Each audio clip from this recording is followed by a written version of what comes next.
If you are over 60 and you take medication for high blood pressure, look at two things you probably do every single day. You take your pill. And you drink water. Both are supposed to protect you. Both are normal.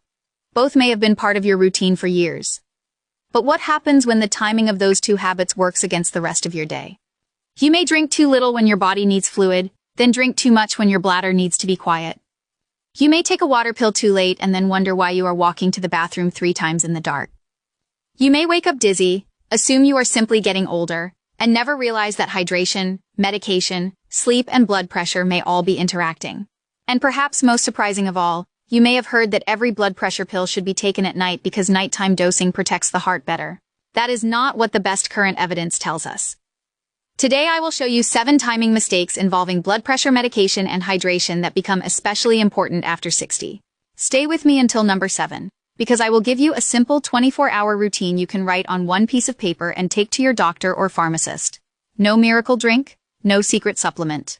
No changing prescriptions on your own.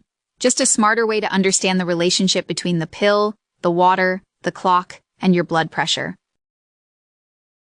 One important warning before we begin. If your doctor has given you a specific fluid limit because of heart failure, kidney disease, low sodium, or another medical condition, that instruction comes before anything in this video. And never move, stop, double, or reduce a prescription medication because of something you hear online. Use this information to ask better questions. Mistake number 1. Believing there is one perfect time for every blood pressure pill. You have probably heard, take your blood pressure medication at night. That is when it protects you best. Blood pressure follows a daily rhythm, and cardiovascular events show daily patterns. That made the idea plausible. Large randomized trials tested it. The TIME trial compared evening and morning dosing in more than 20,000 people, and did not show evening dosing reduced major cardiovascular outcomes. The BedMed trial also found no reduction in death or major events with bedtime dosing. The takeaway is not morning is better, nor is night better. For many long-acting blood pressure medicines, consistency and individual suitability matter more than chasing a magical hour on the clock. There are exceptions. Some medicines have specific instructions. Some people have side effects at certain times. Some need drugs separated. Diuretics are a different issue. If someone on the internet tells every person over 60 to move every blood pressure pill to bedtime tonight, that advice is too simplistic. Your prescription was written for you. Look at your medication bottle. Do you know why you take that medicine at the time you take it? Was that time recommended by your doctor or pharmacist, or did you choose it because it was convenient years ago? If you do not know, do not change it. Write down this question. Does the time I take this specific medication matter for me? Mistake number 2. Taking a water pill too close to bedtime. Diuretics, hydrochlorothiazide, indapamide, furosemide, help the body remove sodium and fluid through the kidneys. They increase urine production. Take them late in the evening, drink with dinner and afterward, and you may wake repeatedly to urinate. Nighttime bathroom trips fragment sleep and increase fall risk for older adults getting out of bed while sleepy and in poor lighting. Diuretics can also worsen postural blood pressure problems in susceptible people. That is why diuretics are often scheduled earlier in the day. Mayo Clinic and NHS guidance both favor morning use or timing a second dose well before bedtime. But I did not say move your medication to breakfast tomorrow. Your condition, dose, and specific drug matter. If you take a water pill in the afternoon, evening, or at bedtime and you regularly wake to urinate, ask your pharmacist or doctor whether the timing could be contributing. Mistake number 3. Drinking too little all day, then catching up at night. It is easy to wake, drink coffee, take medication, get busy, and hardly consume fluids until late afternoon. Then you drink several large glasses in the evening and beside the bed, and spend the night visiting the bathroom. Older adults often have reduced thirst perception, so not feeling thirsty does not guarantee adequate fluid intake. The smarter strategy is to distribute normal fluid intake through the active part of the day and reduce fluids in the hours before bedtime. Consistency beats extremes. Too little circulating fluid can contribute to lower blood pressure and dizziness, especially when combined with blood pressure medicines. If you are slightly dehydrated and take a drug that lowers blood pressure, standing up quickly can cause lightheadedness or fainting. Mistake number 4. Treating morning dizziness like normal aging. You sit up, stand, and the room shifts. Many people blame aging. Repeated dizziness is often orthostatic hypotension, where blood pressure falls when you move upright. The nervous system response can be less efficient with age, dehydration, or certain medications. Orthostatic hypotension in older adults is linked to falls and other harms. A safer morning habit. When you wake, sit up, give yourself a moment, move your feet and ankles, then stand carefully.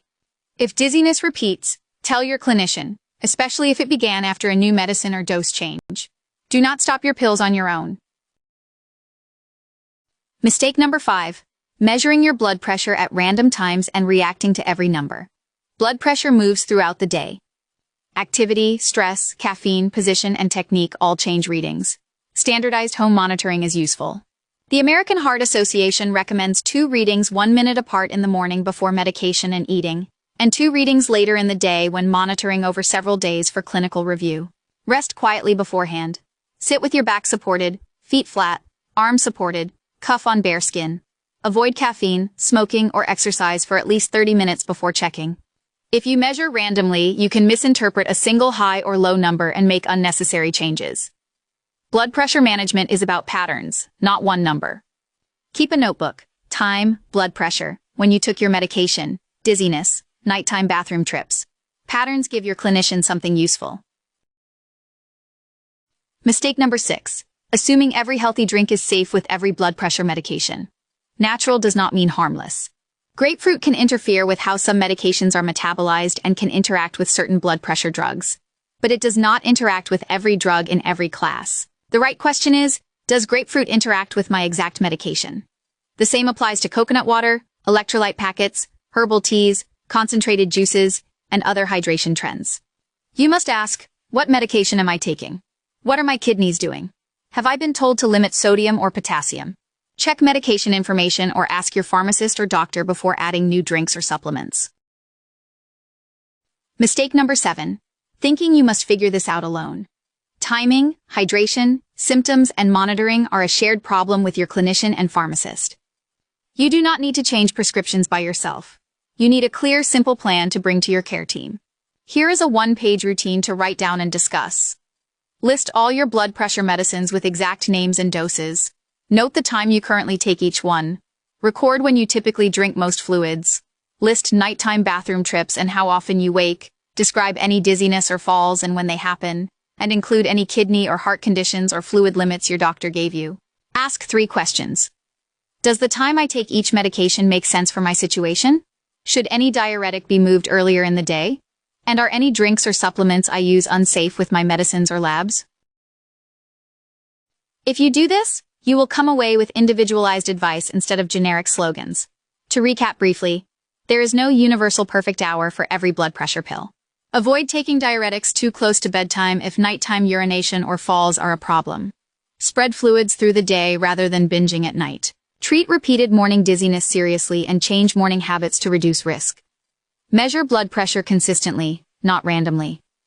Check interactions before adding healthy drinks or supplements. And bring a 1-page routine to your clinician or pharmacist so they can help you optimize timing safely. Remember the warning. Follow any specific fluid limits from your doctor and never change medication doses on your own. Use this plan to ask better questions and make daily life safer.